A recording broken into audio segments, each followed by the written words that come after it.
Hi, Michael. How are things looking? Hi, Linda. I've got one lens out because I can see better without the nearsighted lens. But it looks weird, especially when I go outside and the transition turns this one dark. Yeah. Uh, Everything went okay, though? yes, it was. They were Good. wonderful, and I didn't even know it happened. It was like the colonoscopy where you go in and kind of, oh, this stuff is weird. That anesthesia is powerful. Yeah, I'm glad everything went well. We were thinking of you this morning Thank you. and dedicated the, How many the came and how'd meditation it this go? morning to you. It went Did you really well. Hey, did a Rainey. guided then? Did what? Was there a guided meditation? Yeah, I did purification with as body of light or something Oh, like that. nice, Body of nice. light meditation. I can't Thank you. remember what it's Thank you called. so much for Oh, covering it. yeah, I enjoyed it. It was nice. It was very nice. It was a good It's turnout. possible next Wednesday they could put me in very early again. You never know until the afternoon before. Yeah, just give me a shout the day before. Happy to help. Monica's in Peru. Yeah. Want me to Rainy, you stay doing all right? co-host or huh? Do you want me to stay co-host and admit people or no? I'll change your name at least. Oh yeah, I always change. Yeah, okay, I can do that. Okay. Rainy, how are you? You Thanks for good? reminding me.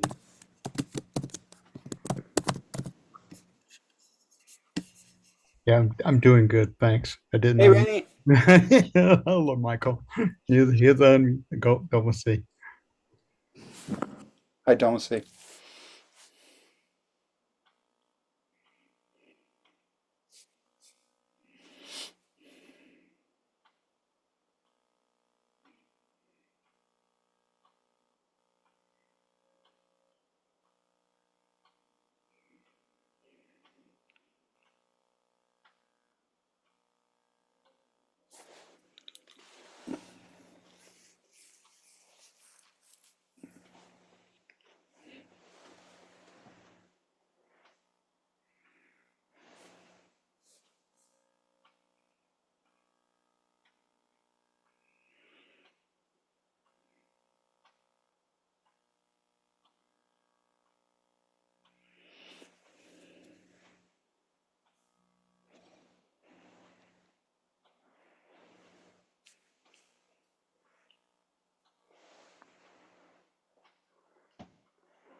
Someday. Hello, folks at home. So,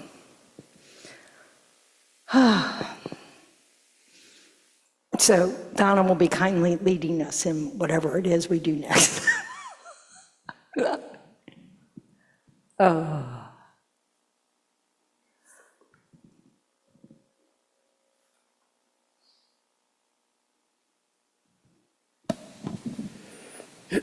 Okay, we'll begin with the seven-limb prayer. If you're in the Gampa, that's on page 35 in the Gold Prayer Book.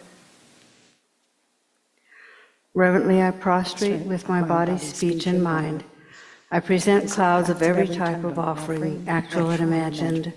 I declare all my negative actions accumulated since beginningless time, and rejoice in the merit of all holy and ordinary beings. Please remain until the end of psychic existence and turn the wheel of Dharma for living beings. I dedicate my own merits and those of all others to the great enlightenment.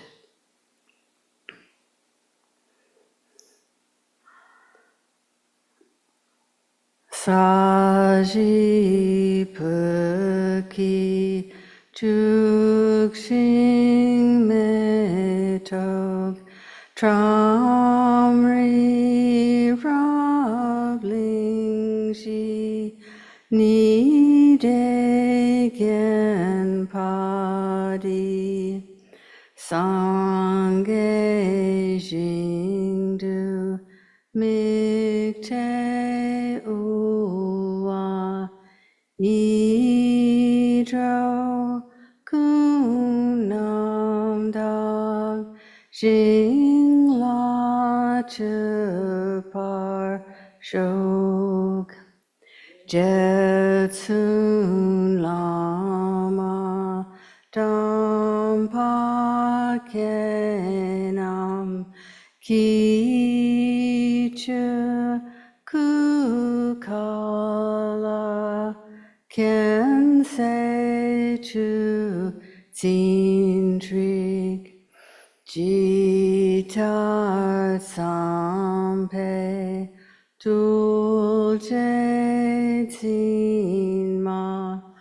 lasab gechuki charpawab tu so idam guru ratnamandalakam niryatayami. Now the Refuge and Bodhicitta prayer on page 98. I go for refuge until I am enlightened to the Buddha, the Dharma, and the Supreme Assembly.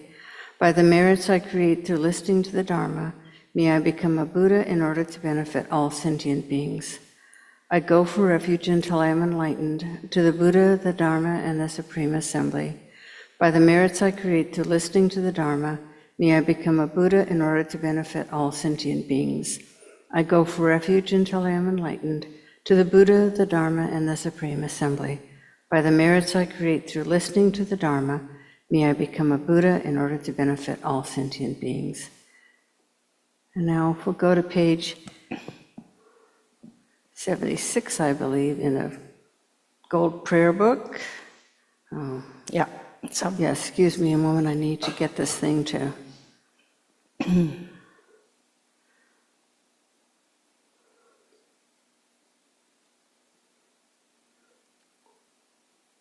Pardon me while we wait, but this does not want to. we're going to recite the Heart of Perfection of Wisdom Sutra. It's in the Gold Prayer Book.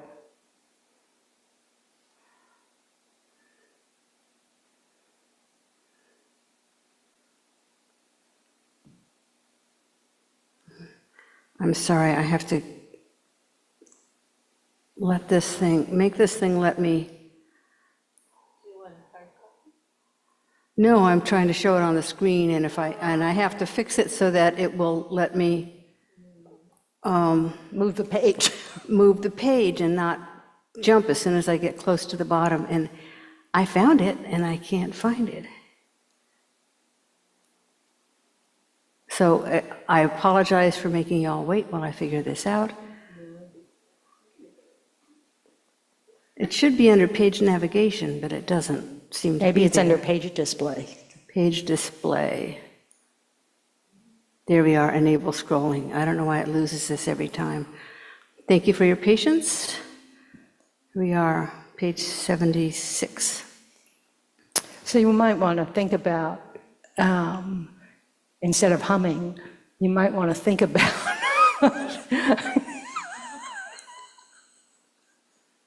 sorry.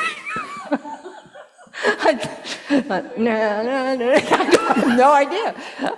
You know, in emptiness, there is no agent. So,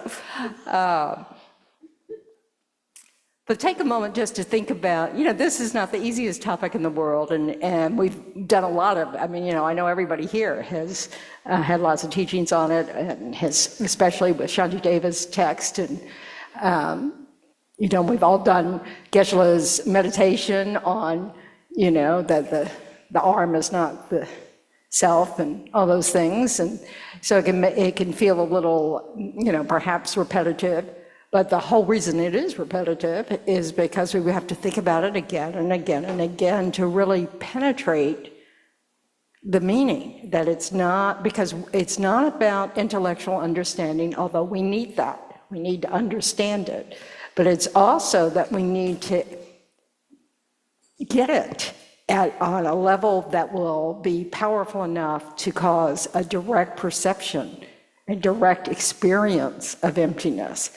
And so that takes a lot of letting go, let it go of all the grasping to be able to do that. So, and we need to do it because it's the only way we're going to free ourselves from suffering and be able to help others free themselves from suffering. So it's go team. We'll just keep working on it. And so, you know, remember the reason we're doing it. So, okay. I prostrate to the Arya Triple Gem. Thus did I hear at one time the Bhagavan was dwelling on massive Vulture's Mountain in Rajagira, together with a great community of monks and a great community of bodhisattvas. At that time, the Bhagavan was absorbed in the concentration on the categories of phenomena called profound perception. Also at that time, the Bodhisattva Mahasattva Arya Avalokitesvara looked upon the very practice of the profound perfection of wisdom and beheld those 5 aggregates also as empty of inherent nature.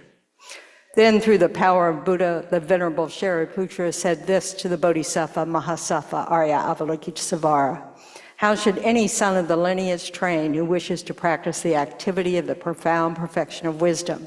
He said that, and the Bodhisattva Mahasattva Arya Avalokitesvara said this to the Venerable Shariputra: Shariputra, any son of the lineage or daughter of the lineage who wishes to practice the activity of the profound perfection of wisdom should look upon it like this, correctly and repeatedly beholding those 5 aggregates also as empty of inherent nature. Form is empty, emptiness is form, emptiness is not other than form, form is also not other than emptiness. In the same way, feeling, discrimination, compositional factors, and consciousness are empty. Shariputra, likewise, all phenomena are emptiness without characteristic, unproduced, unceased, stainless, not without stain, not deficient, not fulfilled. Shariputra, therefore, in emptiness there is no form, no feeling, no discrimination, no compositional factors, no consciousness. No eye, no ear, no nose, no tongue, no body, no mind. No visual form, no sound, no odor, no taste, no object of touch, and no phenomenon. There is no I element, and so on, up to and including no mind element and no mental consciousness element. There is no ignorance, no extinction of ignorance, and so on, up to and including no aging and death and no extinction of aging and death. Similarly, there is no suffering, origination, cessation, and path. There is no exalted wisdom, no attainment, and also no non-attainment.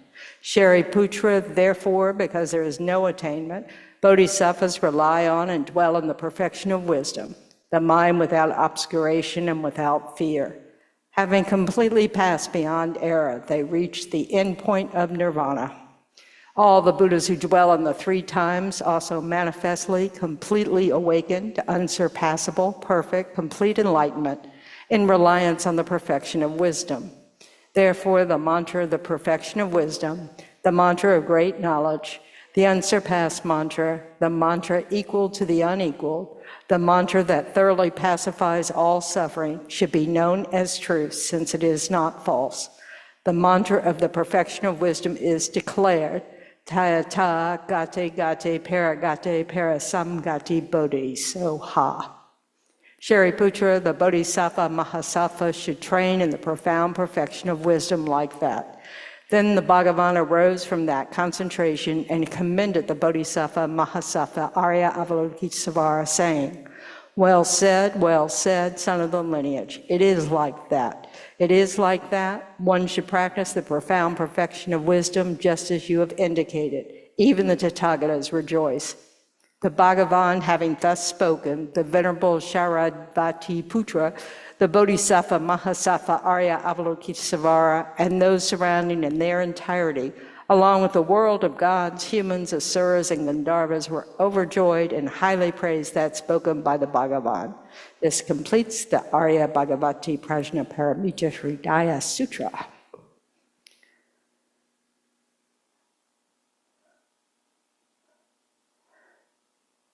Okay. Any questions left over from the reading or anything? Anybody read anything? Just checking. I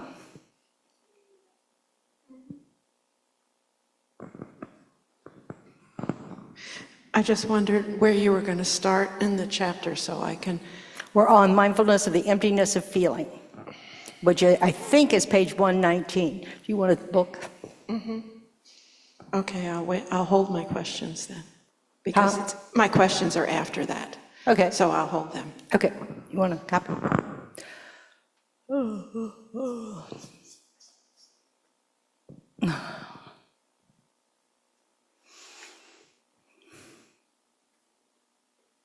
Now, before that, did y'all read the introduction to this section? We read some of it last week where it talks about the path of preparation, path of accumulation, But then right before it, it starts with the crucial sense of commitment and courage. So, the three incalculable eons. But what's really nice is His Holiness says, my feelings have changed, gradually, of course, especially towards the time frame of three incalculable eons. I have slowly grown to feel attracted towards the sutra approach and have actually begun to see the tremendous beneficial effects it can have in deepening our dedication to spiritual practice. So, it's a good reminder that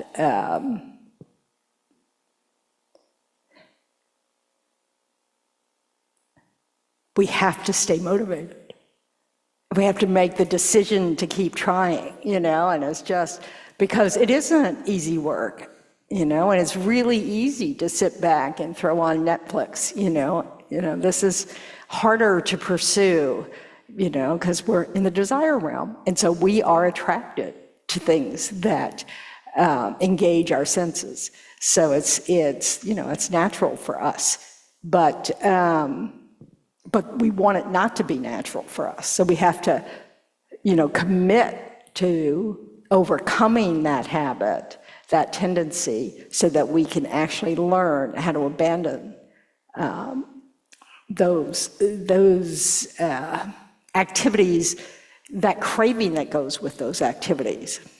So on page 88, it starts with the, not page 88, whatever the page was, 119 or something.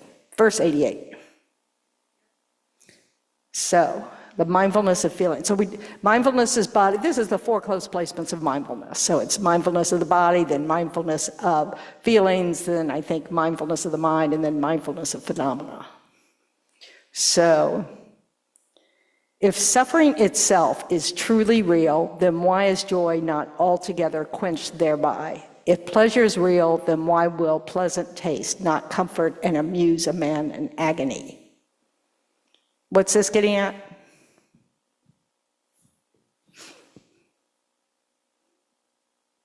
Speak up. I could repeat it.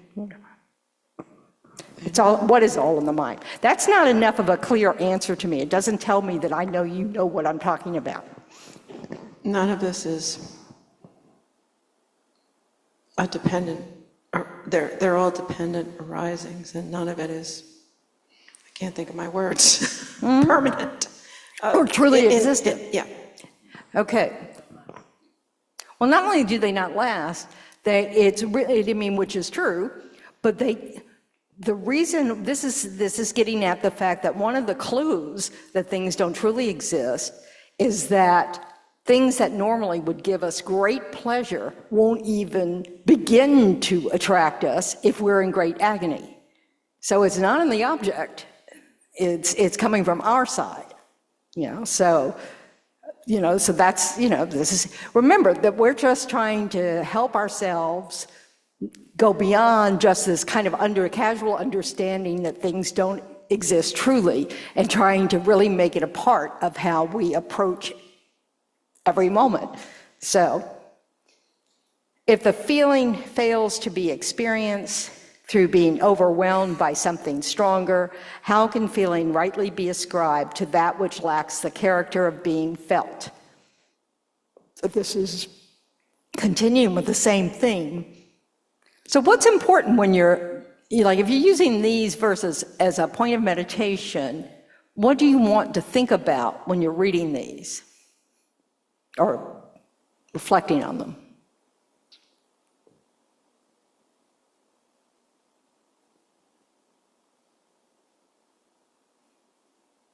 Yeah.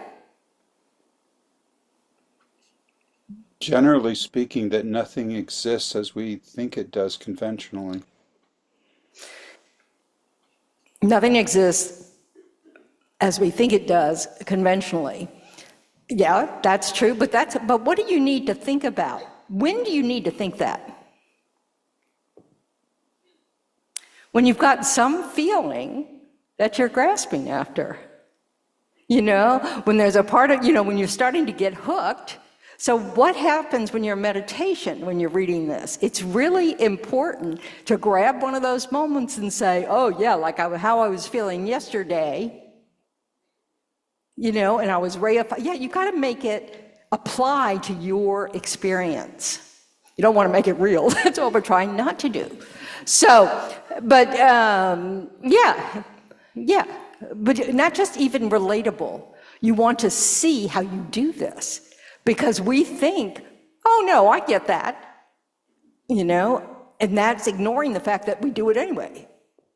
Even though we get that, we still go, oh, peanut butter ice cream would be really good from good berries, So it's just, this is what we do. Well, we just kind of let it just fade away. Yes.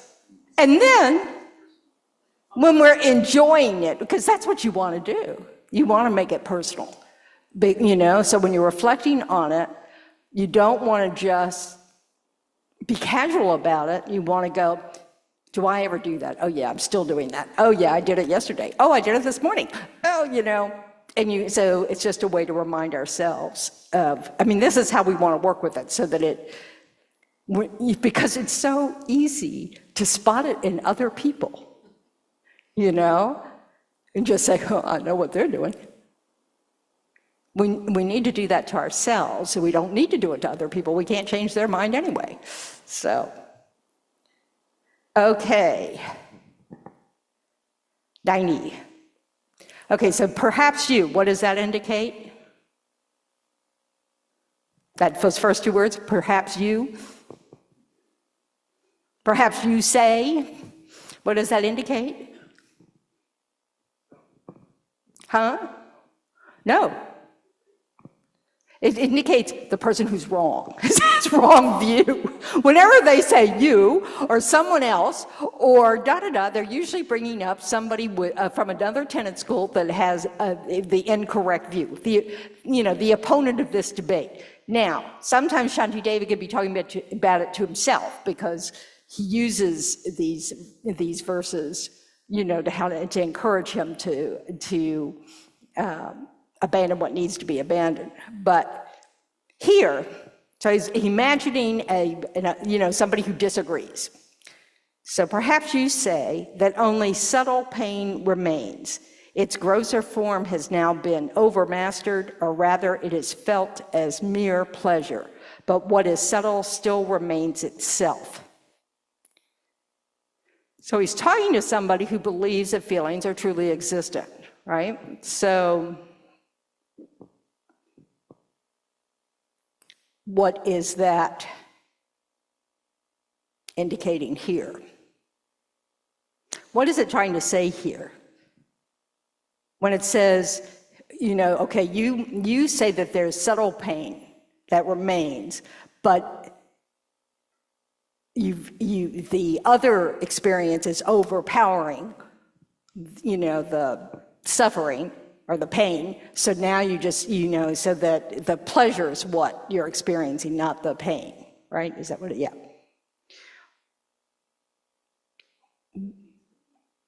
Yeah. So it's saying that you can feel pain and pleasure at the same time. What do our teachings say about that? And why, it can't. Why is that? What is a feeling?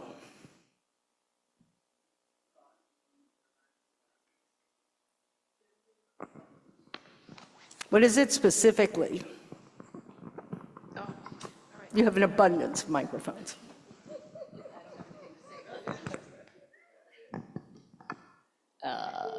What kind of thought is it? Yeah, I don't know. Yeah, okay. Anyway. A thought is a thought, arises, abides. It's one of the, all what do you call it?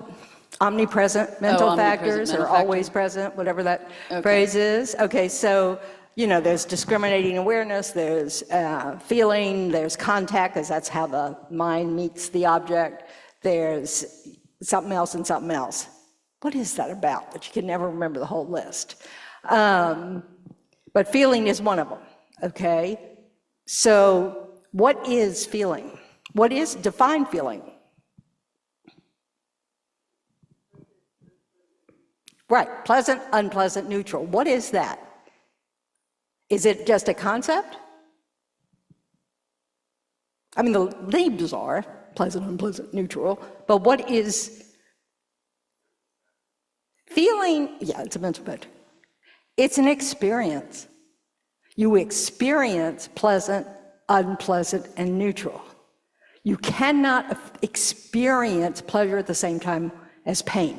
That's not what you're, that's not, you can do it, like the love-hate thing, where you alternate very quickly, but it's an experience. So while you're experiencing pleasure or suffering, you're not experiencing the other one. They're saying that, oh no, if they have to be, if truly existent things, kind of more permanent, then, because it's an object. So, a subtle version of it is there, but you experience the whatever's more pronounced. And so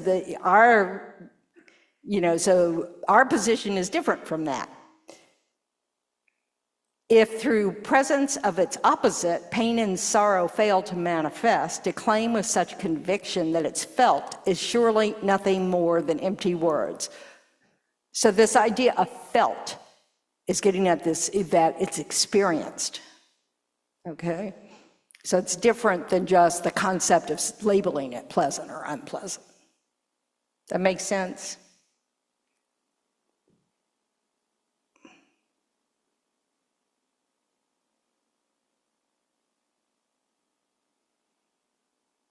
So then His Holiness, talks about the sensations of suffering and pain, that if they existed independently, it wouldn't depend on anything. We all know that's not true, right? I mean, we know that pain happens because ants bite you, that, there's pleasure in eating ice cream or whatever. It's these feelings, these particular feelings arise due to some conditions arising, and due to karma. So, And since feeling is in the nature of sensation, it must exist in relation to circumstances. And so then he says, when we find in our personal experience that yes, that something that normally would be our response won't be because of something else going on.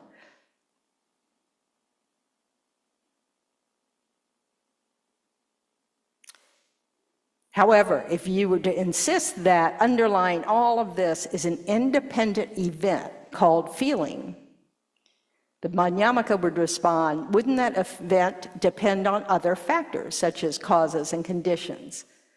So if it's dependent, it can't be independent. Yeah. So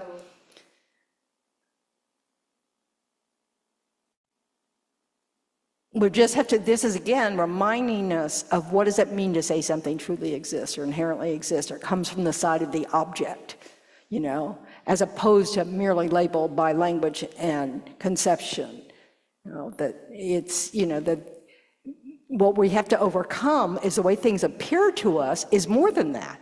It's not just merely imputed by language and conception, And how often do we inflate feelings? In our culture, it's like, and our feelings are valid, aren't they? Well, they're valid in the sense that you had it.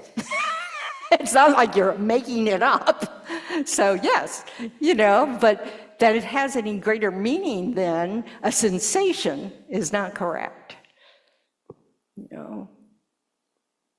Which is why, and we all know we can do this, that we have the ability to dismiss the experience of a feeling in order to just set it aside. Like when you have chronic pain and you just know, oh, okay. You can't spend all your time thinking about it because it's not going to go away. So there's no solution. It's the old, if you can fix it, fix it. If you can't, don't worry. So, and we're not always able to do that. But most of us, do it all the time. We show up to do something and we might have a headache, and then while we're doing it, the headache, we're not thinking about the headache, and it might reappear after the fact, but it's, you're just not thinking about it.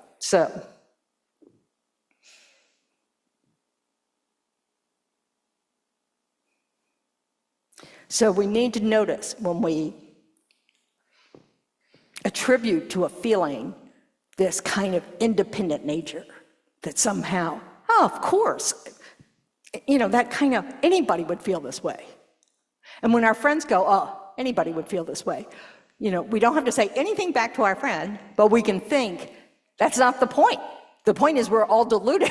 That's why anybody would feel that way, but it's not true. It depends. Yeah, oh yeah, definitely. Definitely. So verse 92. Since I turned the page before I'd read the sentence. Since so it is, the antidote is meditation and analysis. Investigation and resultant concentration is indeed the food and sustenance of yogis. So this is what we had to look forward to. We're not there yet. Such single-pointed meditation on the emptiness of feeling is like the fuel for generating penetrative insight into emptiness. When you think about how feeling underlies so many of our disturbing emotions arising, it's sort of like it's the trigger for that avoidance or craving, And it's a source of so much suffering. It all comes from ignorance, but it's like, it's the first step. Because we've got the habit of not just experiencing the sensation of pleasant or unpleasant, but then going, I must avoid unpleasant, and I must gather as much pleasant as possible. And it just, we all know where that goes. And he says, feelings then arise due to contact, which is their cause.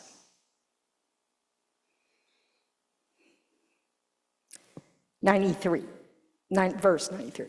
If between the sense power and a thing there is a space, how will the two terms meet? If there is no space, they form a unity, and therefore what is it that meets with what? Anybody understand this verse?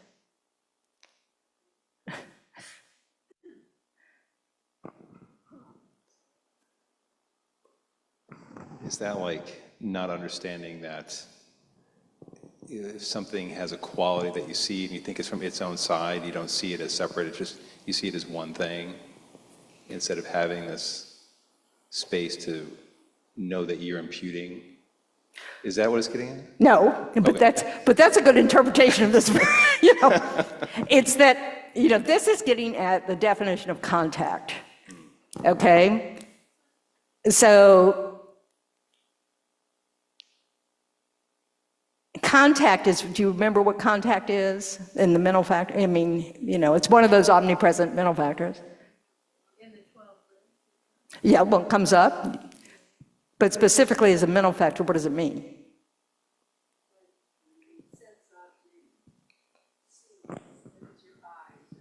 There are three things you need to make contact. And if you read the chapter, it's like right there on the page. Right there, yeah.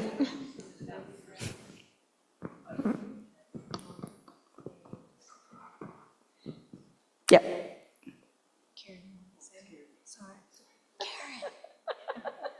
And he's got a mic, he's just not sharing it. The mic. He's thinking again. No, I'm teasing you.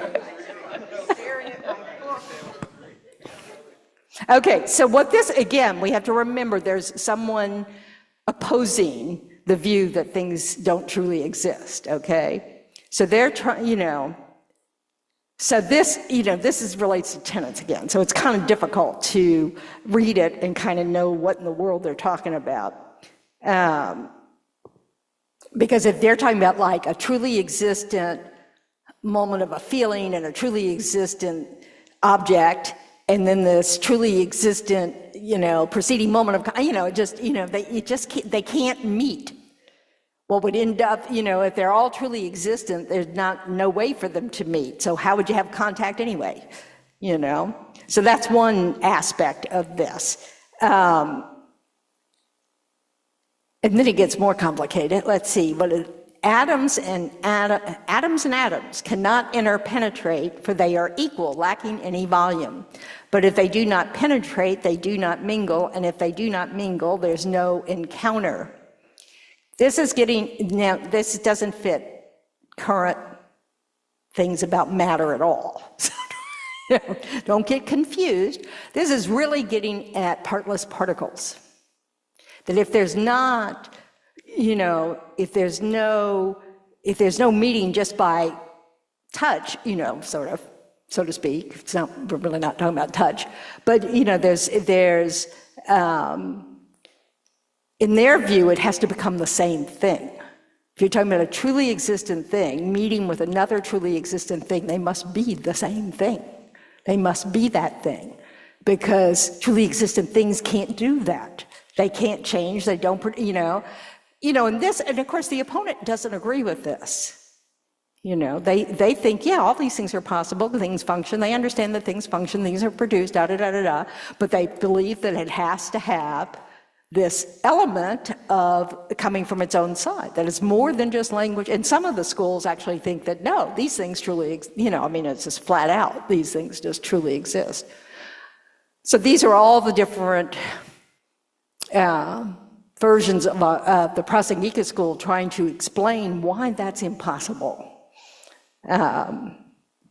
So the next verse kind of explains it. So 95, for how could anyone accept that what is partless could be said to meet? And you must show me if you ever saw a contact taking place between two partless things.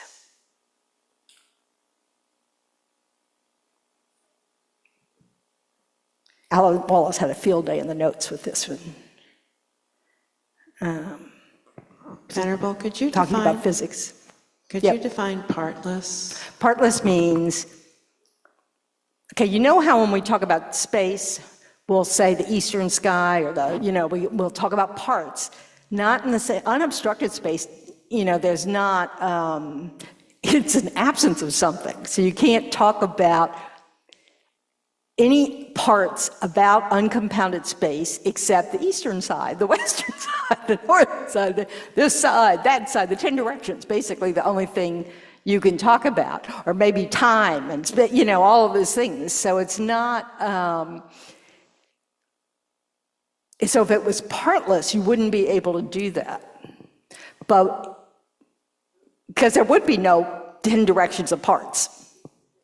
It'd just be this thing, okay? And then it'd probably get in the way of everything else. So it would be the obstructive content. So, but in our system, and we can all say this is semantics, I'm fully, open to that, that unobstructed space depends on its parts. This is how it's a dependent relationship. This is how it's a dependent arising. It's dependent on its parts. Emptiness is dependent on its parts. This is how they say permanent things are dependent. So I'm not sure I'm totally convinced that's a good reason, but I'll take it just because I know why they do it. Because in debate, you need to, every instant of every example, you have to be able to prove your point and not contradict the teachings. So, yep. I kept thinking about smaller and smaller particles, physics, etc. And I read somewhere you can talk about the top of the quark, the Right. bottom, the side, Right. the side of the side. Yep. That's what, yes, that's exactly right. And so it's getting at, because the problem with a partless part is that you get to a spot where nothing changes. It just is. And so, and that doesn't make sense if everything arises due to causes and conditions, everything that functions, is produced. So even the smallest space particles have parts. And we know they change. Yes, and we do. We keep building bigger colliders so we can find them. So, yeah. And we, really, maybe if they just meditated, we wouldn't have to spend that money. Anyway,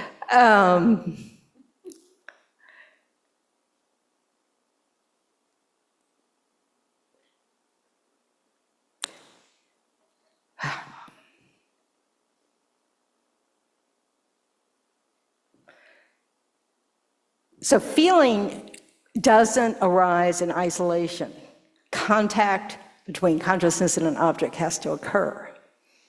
So it's not this independent thing that it's coming from its own side. And the object is not sending out, pleasantness or unpleasantness. Have we gotten to your questions yet, Susie?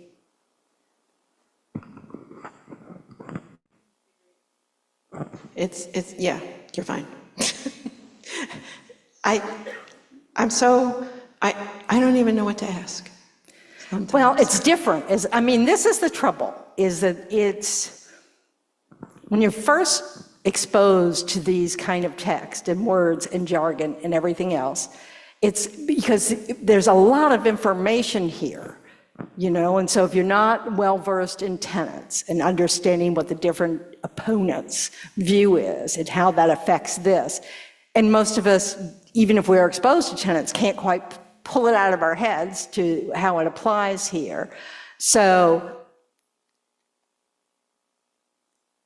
those are things you have to go look up some more information on, like this idea of partless particles or even contact, this kind of thing, to get a little stronger flavor, what's the problem with partless particles, and you have to reflect on that. The fact that, if something finally has no parts, that it's not depending on parts. So suddenly that logic falls apart, so, and like you said, even People studying quarks talk about the top of the quark and the bottom of the quark and the sides of the quark. Isn't that a fun word? Quark, quark. It's just my brain is being dragged along, kicking and screaming, and I don't have enough time to reflect, but I need to look at this more. Yeah, you're gonna have to, yeah, you're gonna have to make the time if you want. And it's so, and the good news is even just rereading this stuff, reading, you know, like I'm reading 4 different texts. Actually, today I added another one. 5 different texts on this stuff to remind myself of, you know, all this stuff, and, you know, who knows how good that's going. But, you know, the point is, the more you read about it and read it again and read it again and read it again, it's not so unfamiliar anymore. You know, as you start recognizing, and you read the notes to the things, and you read all that kind of stuff, and then you go, ooh, I'm not going to read this guy's notes because I can't understand their notes. And then you go to Alex Berzin on studying Buddhism, and you read that stuff, and then you go, no, I don't know his jargon, and you give up on that. But now I'm actually used to Alex Berzin's jargon, which took me years, you know, so, you know. But this is how it works. That's what investigation means, you know, and so it's not, trust me, it's not enough to go to the page and bookmark it on your browser. You had to read it. You had to read the page and then read it again. So, how are we doing at home? All right. So the consciousness is immaterial. So that, you know, this just gets at that idea that consciousness is not form. It's not physical. And so one cannot speak of contact with it. A combination, too, has no reality. And this we have already demonstrated.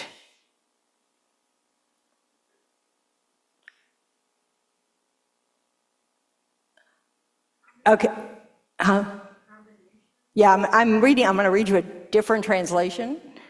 It is not correct for there to be a meeting with consciousness which is without form, because even a collection is not a thing. It is as was thoroughly analyzed before.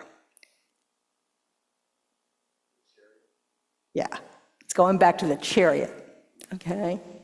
So, let's read the next verse because they go together.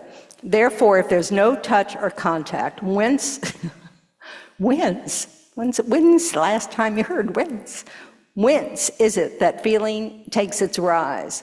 What purpose is there then in all our striving? What is it that torments what? So this gets back to the usual opponent's view that if something does not truly exist, what? It doesn't exist at all.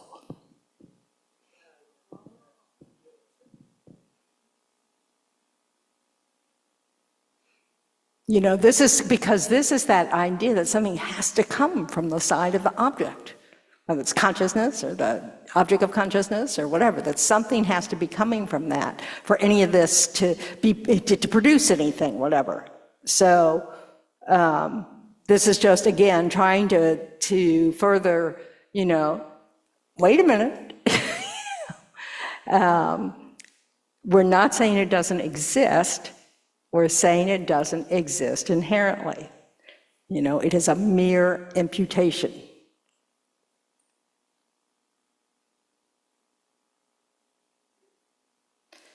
And what does that mean? It means that it's a dependent arising.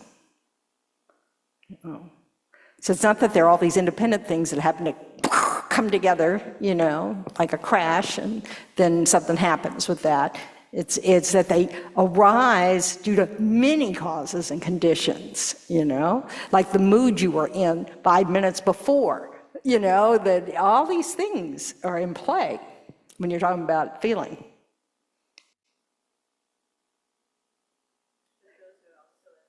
Yeah, and so is the person feeling it. That the person is merely imputed on these moments of mind and body, you know. And we are not it, you know. It's you know, that's not nothing to grasp after. Yep. The next paragraph, who could be harmed? It just seems like that looks like nihilism, Yes. unless you really think about it. That's what they think. People who think that true existence must exist for anything to exist at all, they're going to nihilism. They think that if you don't truly exist, you can't exist. And we're saying, no, things can still function. Things, in fact, they can only function if they don't inherit, if they're dependent. Yeah.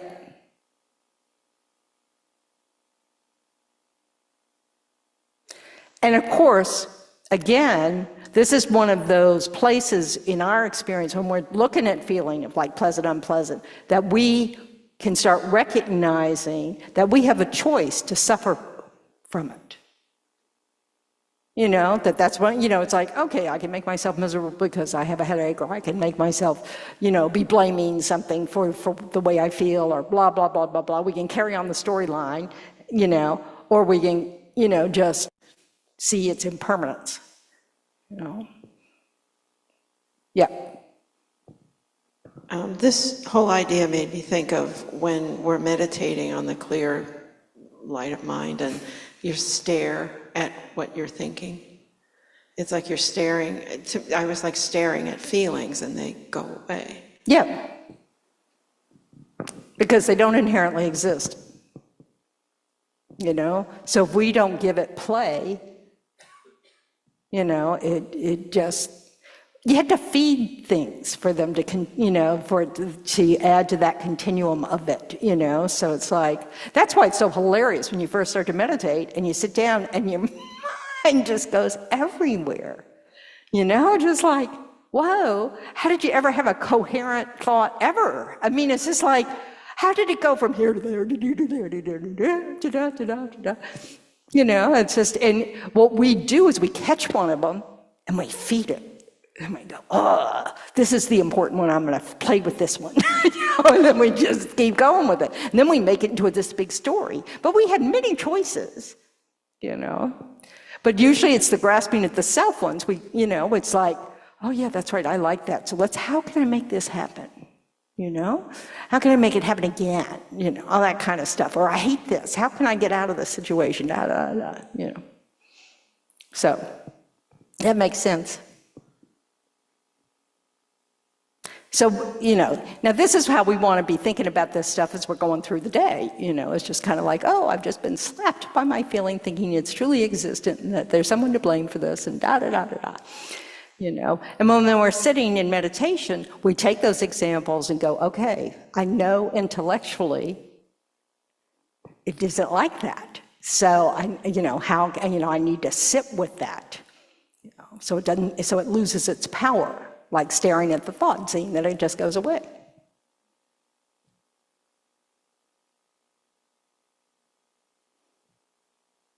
Oh, and that's the next verse, I guess. So verse 98, since there is no subject for sensation, that's an inherently existent subject, like a person, and sensation too lacks all existence, why, when this you clearly understand, you can tell I'm not a poet, will you not pause and turn away from craving? So Shantideva is saying, you know, when we think of the nature of sensation, what grounds do we have to claim that independently existing feeling or sensation arises?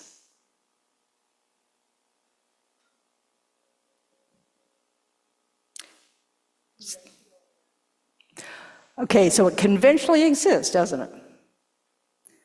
But it doesn't exist the way it appears to us. So we have to think about the difference between imputed existence and the way it appears to us as truly existent.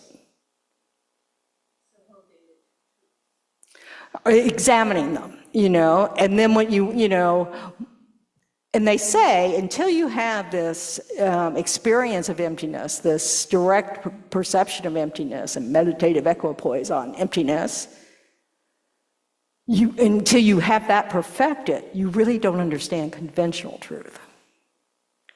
So, because when you do that, you'll recognize conventionalities as false. The appearance of them is just totally false. So, I was reading,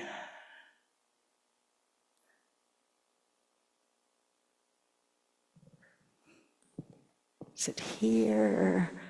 Wait a minute.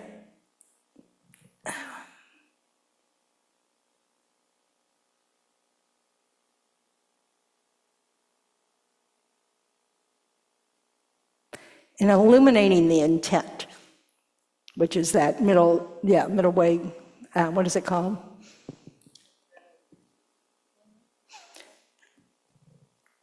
It's Lamrim Kappa's commentary on the root verses of wisdom or whatever, the Argajuna's blah, blah, blah, blah. I really wish I could hold these names. It's like I'm really hopeless with it. Okay.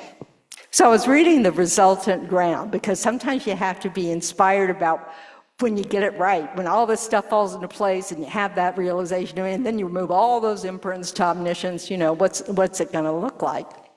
So, yeah.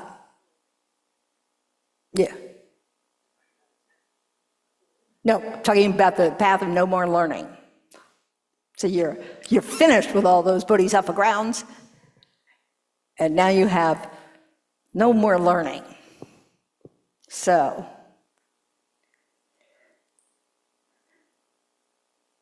but on the 10th ground, it says that one who has found that 10th ground of awakening mind, which clears away the darkness obstructing the attainment of Buddha's qualities, knows that he can attain the qualities of Buddha by himself. Because by then you don't need, you've gone beyond, having to.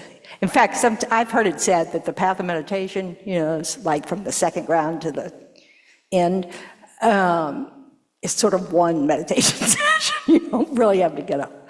So anyway, you need, but if you're on those 3 countless eons or whatever, you probably need more merit. But even then, that motivates this 10th ground bodhisattva to finish the path, to get to no more learning. So it is unrivaled because there's nothing else like it.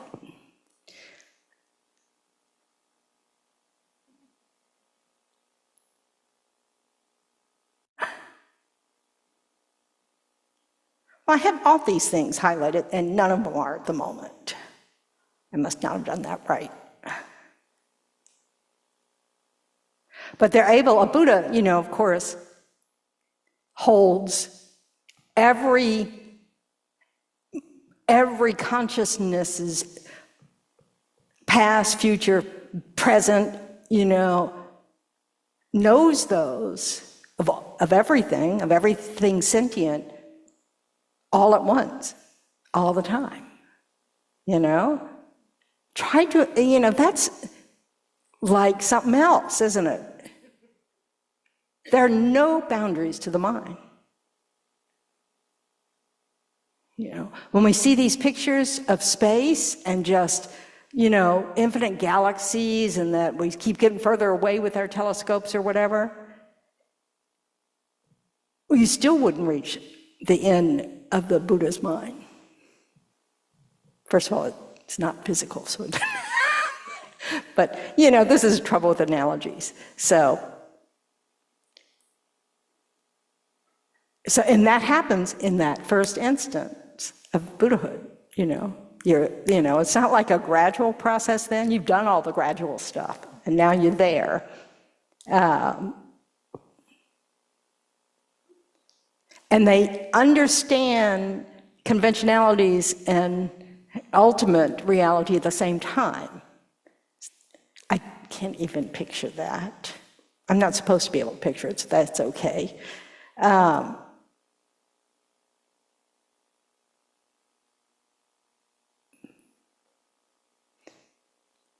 And if you think about how every object of knowledge is a conventionality,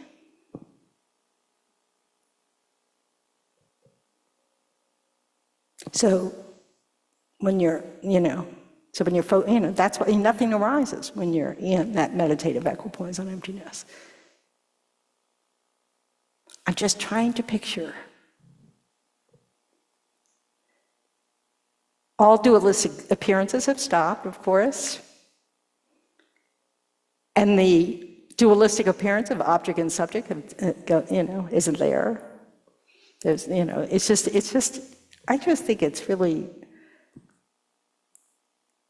they call it, it's luminous, radiating, and pure. Yeah, I could live with that. And what stops it from happening is believing in the true existence of our appearances. I mean, it's just like, okay, why do I keep grasping? Because I think it's better without it. That's the impression I'm getting. But anyway, so I can highly recommend reading about the Buddha's qualities, like in Ornament of Clear Realization, it has a list of all the Buddha's qualities, because it's kind of inspiring. And so if you're losing that sense of what's, all this effort, what's the point? That can help remind you of the point.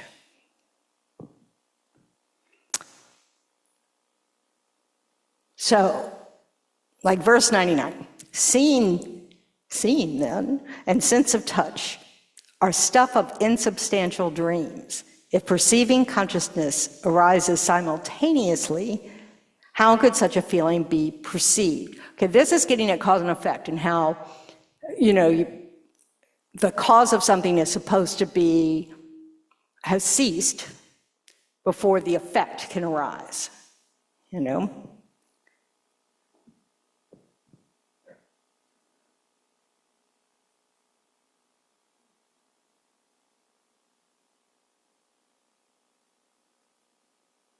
Now, we know that true existence, none of this works. Cause and effect doesn't work, all that stuff. So he's still having that discussion about that.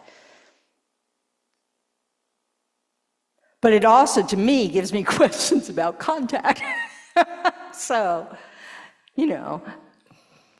so that's one of those questions that maybe we'll ask Geshe-la, like if cause and effect are not simultaneous, like when the consciousness meets the object, which, and the way we really describe it is that you have to have the condition for consciousness to arise, which is the preceding moment of consciousness. But this has always been a question for me. So the feeling that arises in that moment of consciousness arising, is it experiencing the object that's past? What is it experiencing? So I do not have an answer to that. So it's just because I get confused here. This is just like, I know that when you're talking about things that exist truly, none of that's a problem because none of it will work anyway, so cause and effect won't work. But I'm not clear exactly how we're trying to explain it. Yes, Susie. Is there a time period? They're just telling you it's very quick between the cause and effect. We can't necessarily discern that moment because we don't have the ability to, a yogi probably can. A yogi can probably watch that seed and sprout and go, oh, now it's not a seed. Yeah, but, it may be those time delay, photograph thingies, whatever. And we say there's 65 thoughts in a finger snap, so everything's much faster than what we're, but we, But you could take it all the way down to the fastest thing you could get to, and it's not going to be fast enough. Well, the mind's fast enough. But the things are still going to be separate.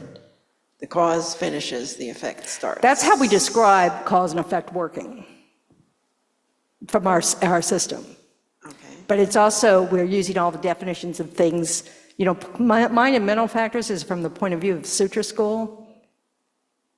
So I'm not sure that that's not an effect of the Sutra school's interpretation of how things exist. So this is just something, I just fessing up here, that this is a part that when I read, I kind of go, okay, I'm not getting contact. I've never gotten contact. I may never get contact. So let's see what Shanti Deva says, or His Holiness says. Nor can the moments, okay, so the subject of sensation has no real existence, no truly existence. The sensation, likewise, has no true existence, no being. What damage then can be inflicted on this aggregate deprived of self? So this is that person still holding on that if the self has to truly exist for you to experience anything. And His Holiness says, nor can the moments of consciousness that precede and succeed the sensation perceive that sensation. The preceding moments are no longer present and remain only as imprints at the time of the sensation. And during the subsequent moments of consciousness, the sensation remains only as an object of recollection. And this is very fast. Furthermore, there is no experience of the sensation as such, because the experience is also going through all that change, moment to moment. So the conclusion we draw from this is that there is no sensation or feeling with independent reality. So if you tried to point at all the different pieces of this, the object, the sensation, the consciousness, the moment of consciousness, you would not be able to find it. So, because it's that fleeting. I think somewhere in the text, it may have been a different text I was reading, it's talking about how fleeting. It's as if it's not there at all. Just like when you're saying with your thoughts, when we can't even catch one when we're meditating, because, when they tell us to think about this and we're going, because we don't like doing what we're told or something. I don't know. That's my mind. No, anyway. So not to confuse, but that's what I think, if that's, for me, that's something I don't quite get. Yeah, you get.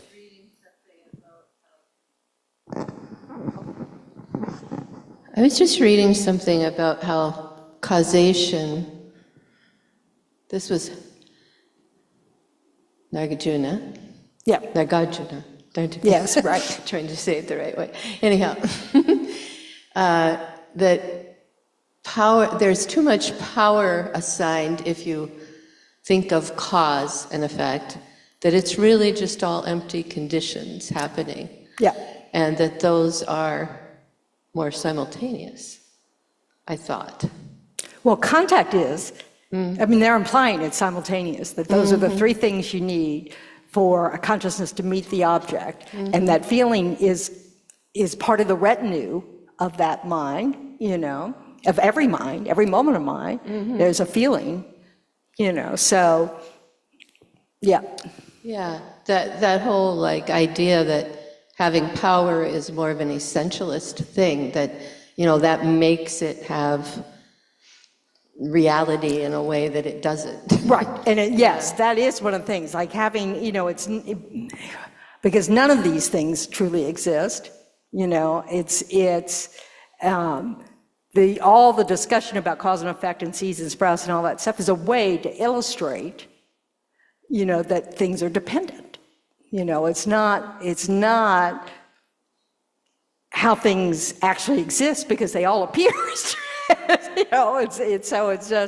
It's a tool to try to understand dependence and dependent arising. But it's dependent arising is full of countless causes and conditions. It's like we just can't even, until you're a Buddha and know all the links in the karmic thing, we know what's ripening, what isn't ripening, what is, what conditions have to be there, what aren't, we can't know that. So that makes sense that it's not really, worrying about the definition as is not really the point.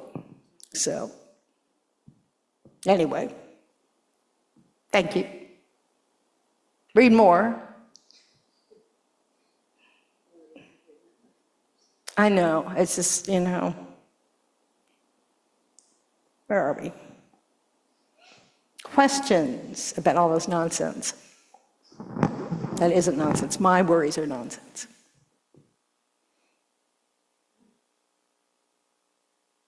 So what does this give us pause about? Because we do get hooked by our feelings, don't we? And the story we make up about our feelings. That's how we hook ourselves.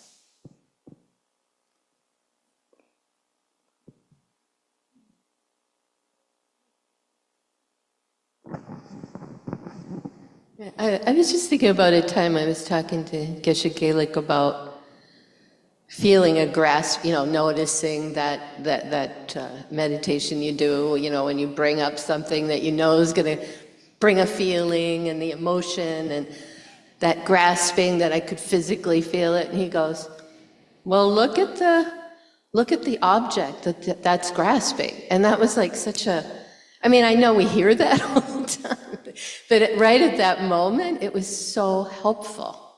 So what was that object you were? It's nothing, right? Yeah. There's nothing there. You can't point to it. But, It's like grasping at air, Yeah. but it's so interesting how that's why you want to think about these things, either after the fact or during the fact, there's that I that, doesn't exist at all. It's like weird, but we really need to dismantle this experience that we think is so real. We really need to be able to see, because that's the object of negation. And if we don't have the correct object of negation, we're not going to get there. So it's worth doing those things. Turn it on. I thought the grasping was the object, I think. That Yeah. I could feel the grasping, that was the object I was trying to negate, but it wasn't. Right. The grasping was grasping at the object. Yeah, at the non-existent thing. And we don't want to over-negate because the self exists. But it's a mere self. Remember what Lama Zopa Rinpoche would go, merely. Merely. Barely there, merely.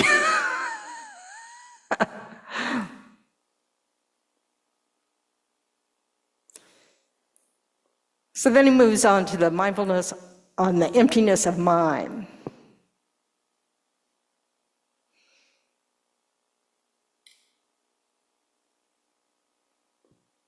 Verse 102. The mind within the senses does not dwell. It has no place in outer things like form, and in between the mind does not abide. Not out, not in, not elsewhere can the mind be found.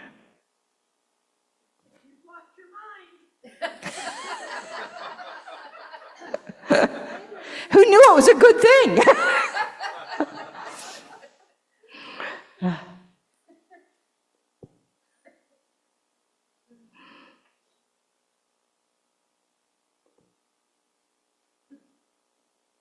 Now remember that the sense consciousnesses arise due to this body. They're part of this kind of body. So I consciousness, all that stuff. Something not within the body and yet nowhere else, that does not merge with it nor stand apart. Something such as this does not exist, not even slightly. Beings have nirvana by their nature.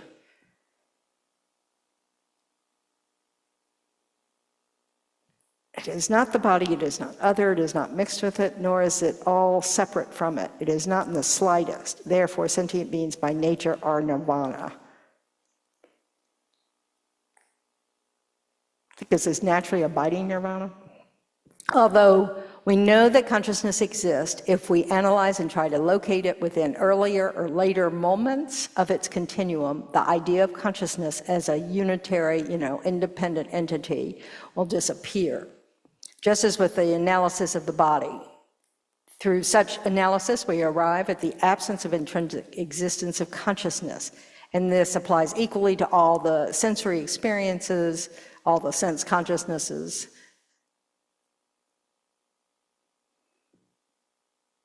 If consciousness precedes the cognized object, with regard to what does it arise? If consciousness arises with its object, again, regarding what does it arise? If consciousness comes later than its object, once again, from what does it arise?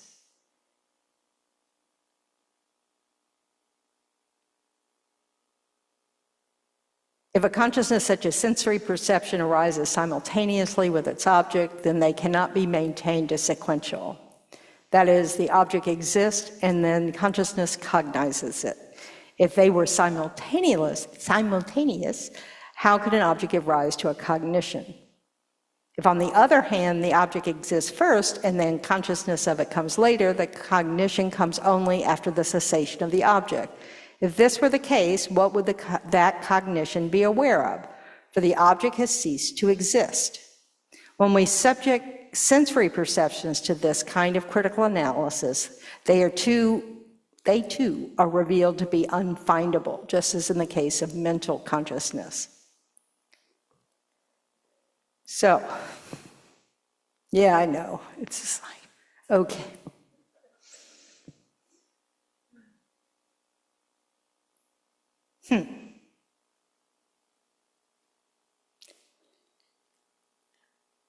So all of this is, again, from our, merely imputed. All objects of knowledge, everything is merely imputed. It is dependent on language and conception.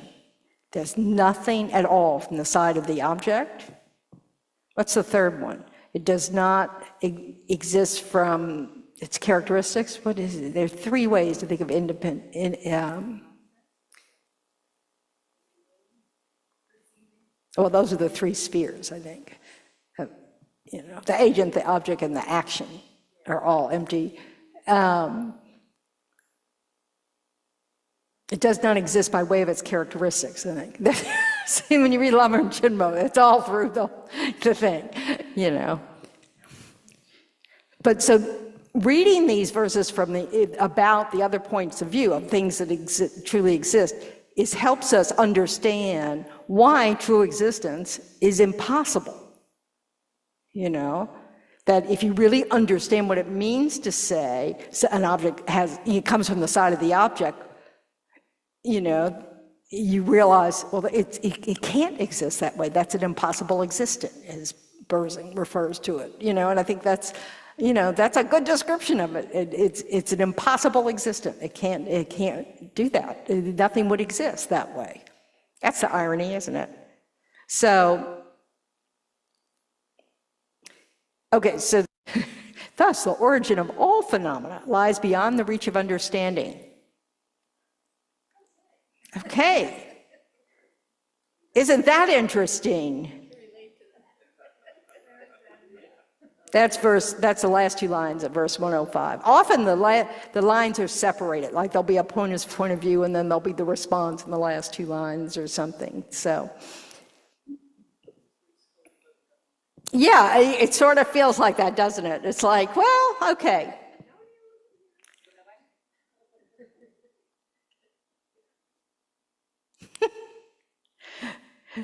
So this is why it's important to read the stuff in between the verses.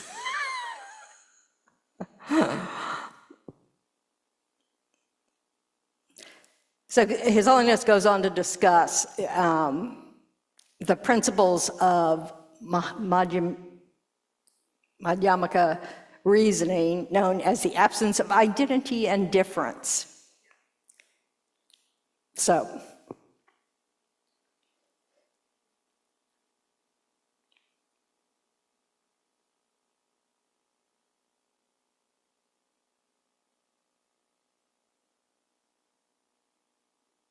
this is where it's explaining this idea of things that, of directional parts, and that space and time, and that they're abstractions, so they're just concepts. I mean, that's,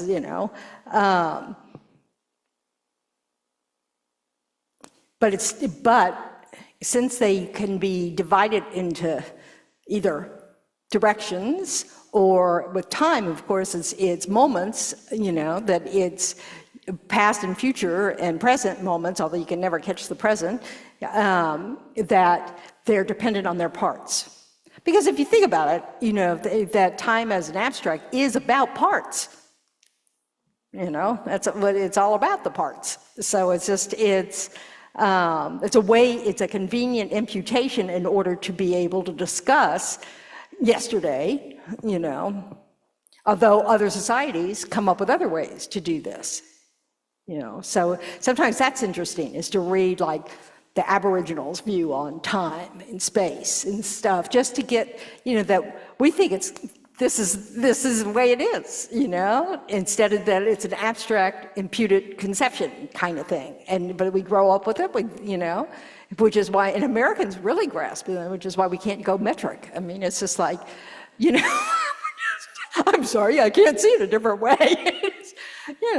I was amazed when I moved to Australia, and some of the nuns could sew, and so we would, and they knew what centimeters and inches. They could do both. The ones that were my age, they can, because they both, it was pre-metric, and they could remember all that, and they could keep. I was like a real idiot. So anyway.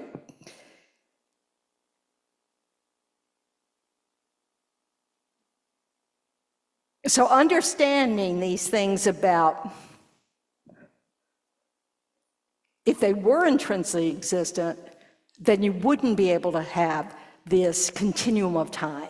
You wouldn't be able to have this continuum of consciousness, because each moment would be its own entity, and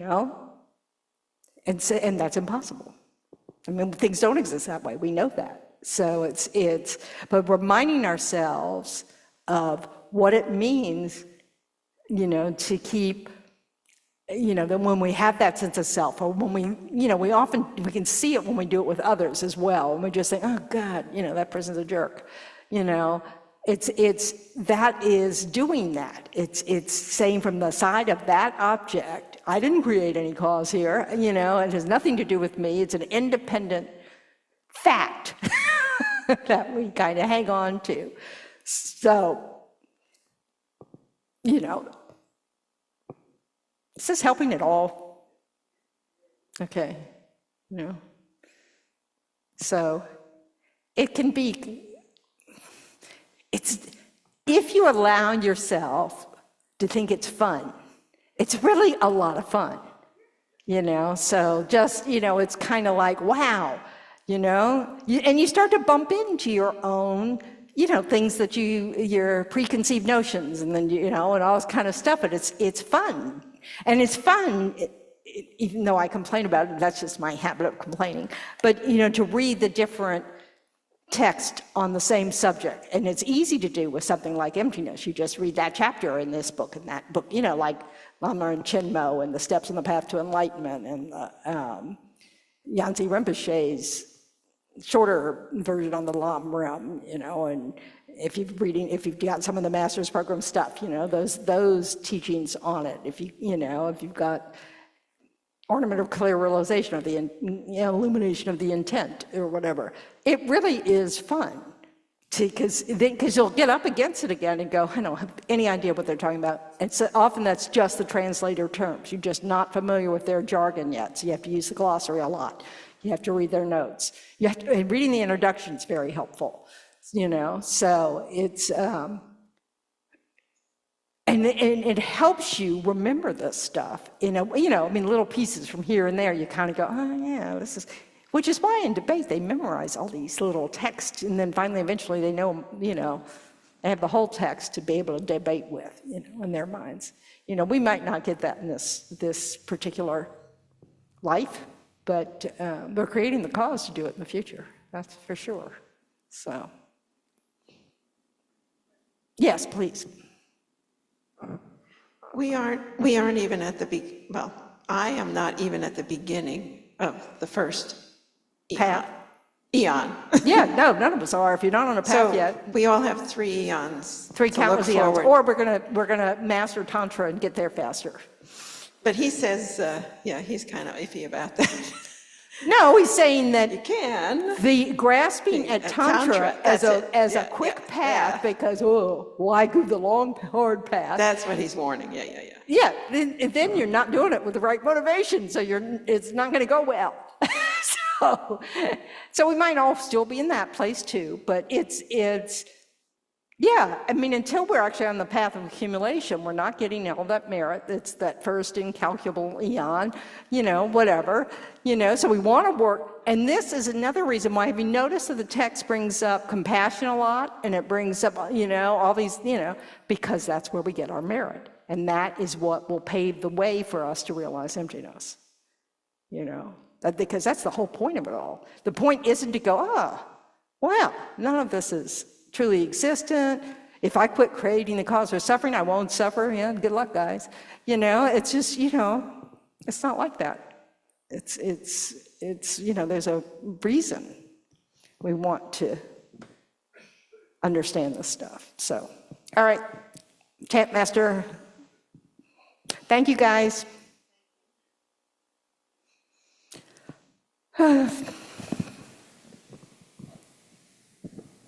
And remember, we're joining. You kind of listen to a few words, and then you read a few words, and then, rejoice, rejoice, rejoice. Okay, we'll go to pages 235 and 236 for the dedication prayers. Due to the merits of these virtuous actions, may I quickly attain the state of a Guru Buddha and lead all living beings without exception into that enlightened state. May the supreme jewel bodhicitta that is not arisen arise and grow, and may that which has arisen not diminish but increase more and more. Just as the brave Manjushri and Samantabhadra too realize things as they are, I too dedicate all these merits in the best way that I may follow their perfect example. I dedicate all these roots of virtue with the dedication praised as the best by the victorious ones thus gone of the 3 times, so I might perform good works. I dedicate whatever virtues I have ever collected for the benefit of the teachings and of all sentient beings, and in particular for the essential teachings of perfect, pure Losang Dragpa to shine forever. And now on page 36 for the long life prayer for His Holiness. In the land encircled by snow mountains, you are the source of all happiness and good. All-powerful Chenrezig Tenzin Gyatso, please remain until samsara ends. And page 245 for the long life prayer for Khensa Rinpoche. The one who mastered his speech at a very young age, the one with great patience who received the name Avatari, the one with great precision who spread the teachings of Lama Tsongkhapa on bliss and void, Lama, ornament of the yellow hat tradition, please remain until samsara ends. And inside the back cover is the prayer for the swift return of Lama Zopa Rinpoche. Peerless teacher and assembly of the children of the victorious one, Shravakas and Pratyeka Buddhas, victorious Losang, father and sons, along with the lineage masters, all the objects of refuge of infinite lands, please bestow the virtue and goodness of accomplishing this prayer here and now. Holding and spreading the Muni's precious and complete teachings through explanation and practice, you are the armor of patience that is never discouraged. Incomparable, venerable Guru, to you I make request. While striving single-pointedly for the sake of the victorious one's teachings, the sole gateway through which all benefit and happiness emerge, and from other living beings, you suddenly departed to peace. What a great loss. Nevertheless, through the undeceiving truth of the blessings of the ocean of the 3 jewels and the great waves of bodhicitta of the children of the victorious ones, may the smile of a reincarnation swiftly beam in glory for fortunate disciples. And now inside the back cover for the long life prayers for our Geshis, for Geshe Gelik. Supreme Guide, you lead us on the many paths of virtue. A shining sun, you give us the best of excellent explanations. Supreme virtuous friend, you are a constant Dharma companion. Lama who has renounced fame, may you ever remain. And for Geshe Sangpo, you who have steadfast imprints of virtuous qualities and keep the instructions of the glorious Guru in your heart, You who pass day and night with noble activities, great virtuous friend, may you have a very long life. And now, 7 Tara mantras for the benefit of all beings. Om Tari Tu Tari Ture Soha. Om Tari Tu Tari Ture Soha. Om Tari Tu Tari Ture Soha. Om Tari Tu Tari Ture Soha. Om Tari Tu Tari Ture Soha. Om Tari Tu Tari Ture Soha. Om Tari Tu Tari Ture Soha.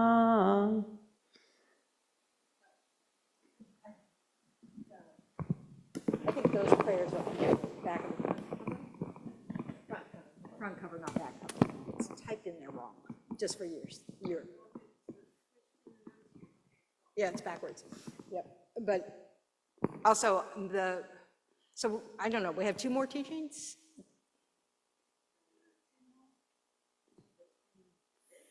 25th, something like that. So whatever that is.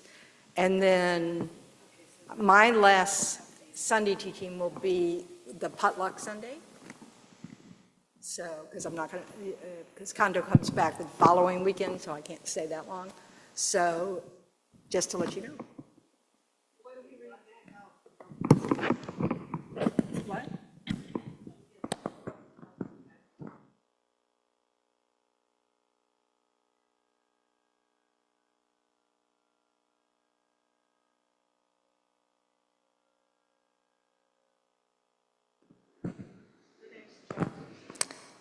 What, okay, so just keep reading ahead.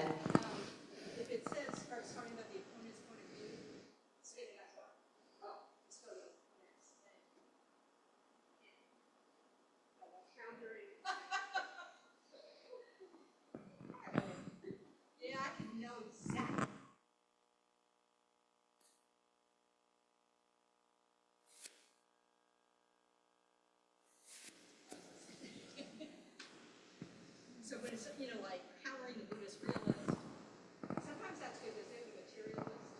So that's where it's at.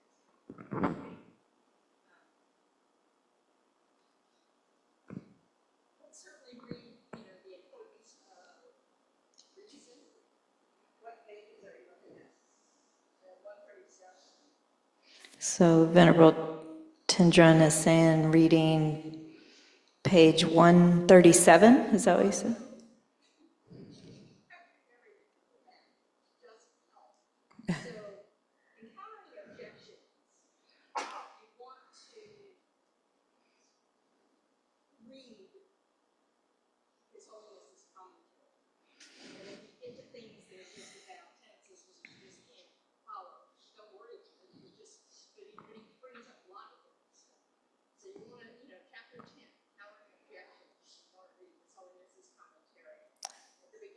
So countering objections, chapter 10, read His Holiness's commentary.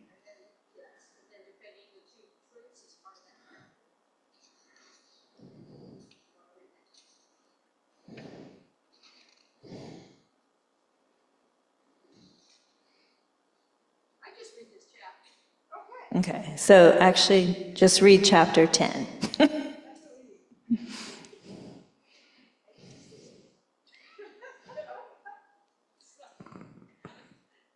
Good night, everyone online.